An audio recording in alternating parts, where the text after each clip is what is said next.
Hello guys, welcome back to my YouTube channel physics smart study point पर मैं R K. Srivastava आपका हार्दिक स्वागत करता हूं।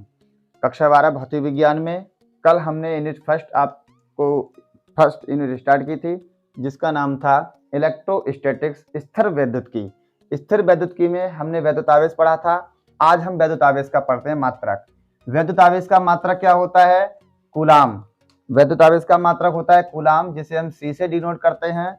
और वैद्युत आवेश जो होता है एक अदिश राशि होती है। इसी क्रम में अब वैद्युत क्षेत्र क्या होता है? Electric field. इलेक्ट्रिक फील्ड क्या होता है कि किसी आवेश के चारों ओर का वह क्षेत्र जिसमें अन्य आवेश रखे जाने पर आकर्षण अथवा प्रतिकर्षण बल का अनुभव करता है, वैद्युत क्षेत्र कहलाता है। फिर से सुनिएगा एक बार।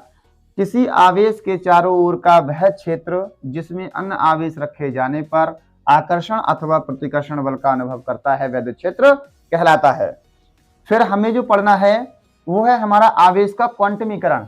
वेरी इंपॉर्टेंट है, ये वेरी इंपॉर्टेंट है यूपी बोर्ड के विद्यार्थियों के लिए। इसमें क्या है?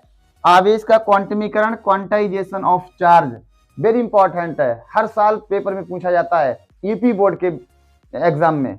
क्या होता है? किसी पदार्थ पर आवेश की कुल मात्रा उस पदार्थ पर उपस्थित एक इलेक्ट्रॉन के आवेश का पूर्ण गुणज होता है। फिर से सुनिएगा। किसी पदार्थ पर आवेश की कुल मात्रा उस पदार्थ पर उपस्थित एक इलेक्ट्रॉन के आवेश का पूर्ण गुणज होता है। इसको हम अपनी लैंग्वेज में भी लिख सकते हैं, बिल्कुल साधारण लैंग्वेज, रटने की कोई आवश्यकता नहीं है। जब कोई आवेश अपनी मूल अवस्था से अलग ना हो, तो उसे आवेश का क्वांटमीकरण कहते हैं। इसका जर्नल फॉर्मूला जो होता है वह होता है Q बराबर प्लस माइनस के NE। यहां जो होता है, जहां Q बराबर कुल आवेश, N यहां होता है पूर्णांक में प्लस माइनस 1 प्लस माइनस 2 आदि। और हमारा इलेक्ट्रॉन पर आवेश, एक इलेक्ट्रॉन पर आवेश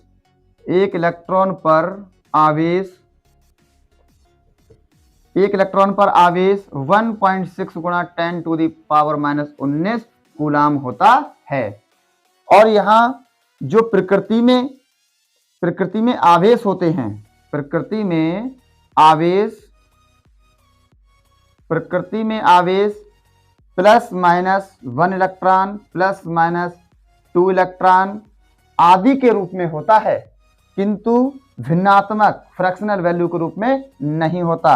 अर्थात कहने का सेंस यह है कि आवेश पूर्णांक के रूप में होगा, 3/2 आदि के रूप में नहीं होता, फ्रैक्शनल वैल्यू नहीं होती, भिन्नात्मक मान नहीं होता है। अब इसी क्रम में हम आगे बढ़ेंगे। आज हम पढ़ते हैं कूलाम का नियम।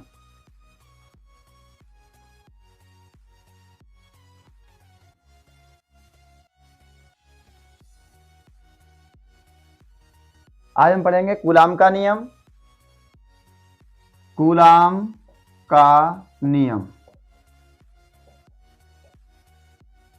Coulombs law.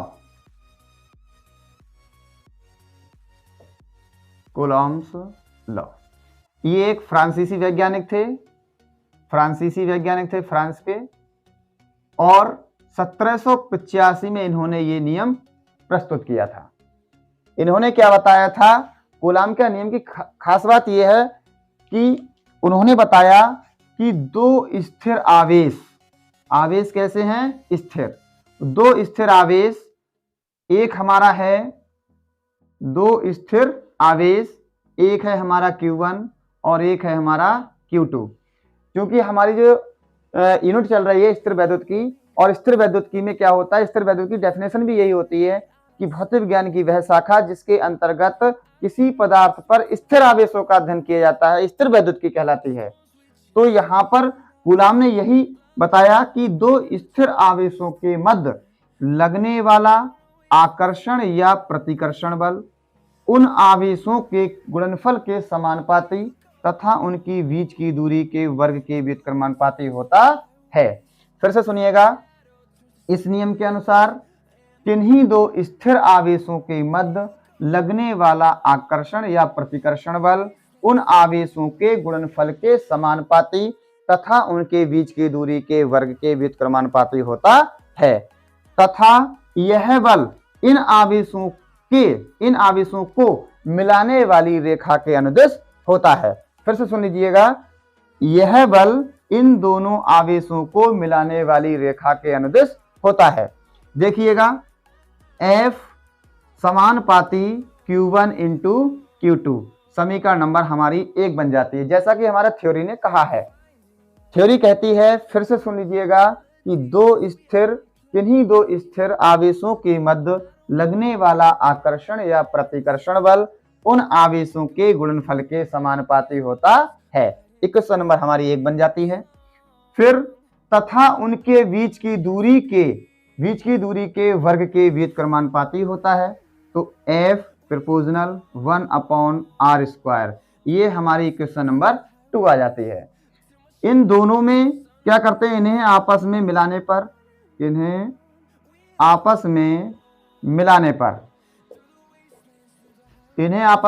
पर क्या होता है, F, यहां ये साइन एक ही बार लगेगा, प्रोपोर्शनल Q1 इंटू Q2/r²।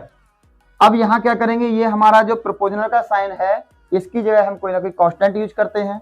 तो हम क्या करते हैं, यहाँ पे F बराबर हमने यहाँ K यूज किया और हो जाता है हमारा Q1 इंटू Q2/r²। जो K है हमारा, वो यहाँ क्या है, कांस्टेंट। K हमारा कांस्टेंट है। जब K हमारा कांस्टेंट है तो कांस्टेंट की भी वैल्यू होती है, और इसकी वैल्यू होती है 1/4πε0, और इसकी भी वैल्यू होती है 9 इंटू 10⁹, और ये होता है न्यूटन मीटर स्क्वायर प्रति कूलम स्क्वायर। देख लीजिएगा, फिर से सुन लीजिएगा कि F बराबर हम कोई ना कोई एक कांस्टेंट राशि लगाते हैं, साइन को हटा के हमने K लगाया, और K की जो वैल्यू होती है 1/4πε0 होती है, और हमारा जो है 1/4πε0 का जो मान होता है वह होता है 9 इंटू 10⁹ न्यूटन मीटर स्क्वायर प्रति कूलम स्क्वायर। हमें क्या करना है, इस वैल्यू को यहाँ पुट कर देना है K के स्थान पर।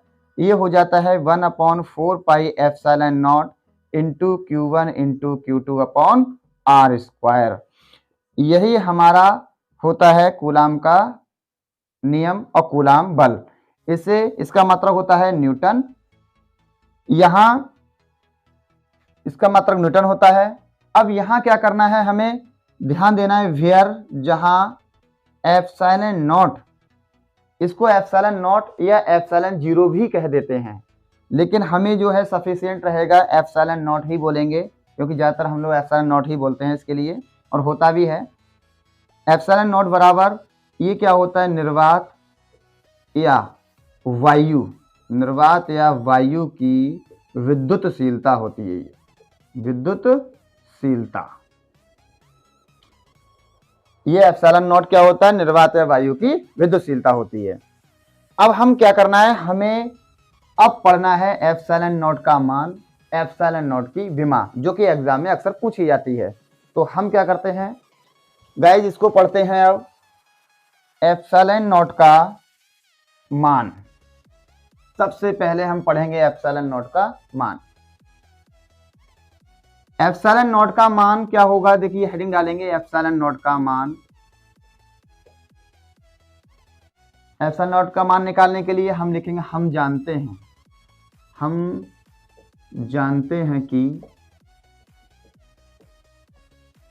हैं कि 1/4πε0 बराबर होता है 9 इंटू 10⁹ न्यूटन मीटर स्क्वायर प्रति कूलम स्क्वायर, जैसा कि हमने अभी आपको बताया था। अब हमें क्या करना है कि हमें ε0 की वैल्यू चाहिए, तो हम क्या करते हैं, ε0 की वैल्यू निकालेंगे। तो क्या होगा, ε0 बराबर ये जो वैल्यू है ये 1 में आ जाएगी, सारी वैल्यू 1/4π9 इंटू 10⁹, और क्या हो जाएगा, मात्रक हमारा चेंज हो जाएगा, कूलम स्क्वायर प्रति न्यूटन मीटर स्क्वायर। देखिएगा, सबसे खास बात यहाँ पे ये, जो ज्यादातर स्टूडेंट्स हमारे होते हैं वो यही गलती कर देते हैं कि हमने 1/4πε0 का जो मात्रक है हमारा वो है न्यूटन मीटर स्क्वायर प्रति कूलाम स्क्वायर। जब यहाँ हम ε0 का मान निकाल रहे हैं तो क्या होगा, ε0 बराबर 1/4π इंटू 9 इंटू 10⁻⁹ और यहाँ ये मात्रक क्या हो जाएगा, हमारा उल्टा हो जाएगा, कूलाम स्क्वायर ऊपर न्यूटन मीटर स्क्वायर नीचे आ जाएगा। अब यहाँ क्या होगा, ε0 हमारा ऐसे ही चलता रहेगा, 1/4 पाई की जो वैल्यू होगी हमें लगानी है पाई बराबर 3.14। याद रखिएगा पाई की जो वैल्यू हमें 22/7 यूज नहीं करनी है, यहाँ हमें पाई की जो वैल्यू यूज करनी है वह है 3.14। हम क्या करते हैं, 4 इंटू 3.14 इंटू 9 इंटू 10⁻⁹ और मात्रक हमारा सेम चलता रहेगा। यहाँ क्या होता है कि हमें इन सब की गुणा करनी है तो क्या होगा, 1 इन सब की जो गुणा करनी है आपको वह इन सब की गुणा आती है 113.04 गुणा 10⁻⁹। आपको यहाँ गुणा करके देख लेनी है, 3.14 की गुणा 9 चौक 36, हमें 36 से इसकी गुणा करनी है, या सबकी गुणा कर लेना तब भी यही आएगा हमारा 113.04 इंटू 10⁻⁹। अब हमें क्या करना है, इस दशमलव को हटाएंगे और यहाँ पे 2 जीरो लगाएंगे, क्योंकि यहाँ पे दशमलव के बाद 2 संख्याएं हैं तो हमारे 2 जीरो लगेंगे। अब हमें क्या करना है, 100 को भाग करना है, 100 को भाग करना है 11,304 से, 11,304 से। तो क्या करना है, जब इससे हम इसको भाग करते हैं तो हमारा निकल के जो आता है वह आता है, या ऐसे मान लीजिए कि हम 1 इन सब की हमने गुणा की तो 113.04 गुणा 10⁻⁹ हमारा आया था। हमें क्या करना है, जब इसको 1 को हम भाग करेंगे इस वाली संख्या से, 1 को भाग जब इस वाली संख्या से करेंगे तो गाइस क्या आएगा कि इसकी जब गुणा होगी तो जब इसकी भाग होगी, 1 में भाग इसका होगा तो आएगा 0.0088462 इंटू 10⁻। ये हमारा 9 प्लस का है, नीचे ऊपर जाके हो जाएगा माइनस का 9। मात्रक हमारा सेम चलता रहेगा, कूलाम स्क्वायर प्रति न्यूटन मीटर स्क्वायर। अब हमें क्या करना है, यहाँ हमारा चूंकि जो ε0 की रियल जो वैल्यू होती है, जो हमें पढ़ाई जाती है, रियल वैल्यू जो होती है वह होती है 8.85 इंटू 10⁻⁻12 कूलाम स्क्वायर प्रति न्यूटन मीटर स्क्वायर। तो हम क्या करते हैं कि इस दशमलव को यहाँ हमें घात 12 बनाने के लिए, 12 बनाने के लिए इसको 3 अंक हम इधर लेके चलेंगे। तो देखो हम क्या करेंगे, जब 3 अंक हम इधर दशमलव को लेकर जाएंगे, फॉरवर्ड करेंगे, फॉरवर्ड वाइज चलेंगे, तो क्या होगा, इसमें 3 जो हमारी घातें हैं वो ऐड हो जाएंगी माइनस की। क्या हो जाएगा, 8.85 इंटू 10⁻⁻12 कूलाम स्क्वायर प्रति न्यूटन मीटर स्क्वायर। यही हमारा होता है ε0 का मान। ये निकालने का सिंपल तरीका है, ε0 का मान निकालने का यही तरीका है और कोई तरीका नहीं है। अब देखते हैं हम लोग ε0 की विमा, ε0 की विमा भी देखेंगे।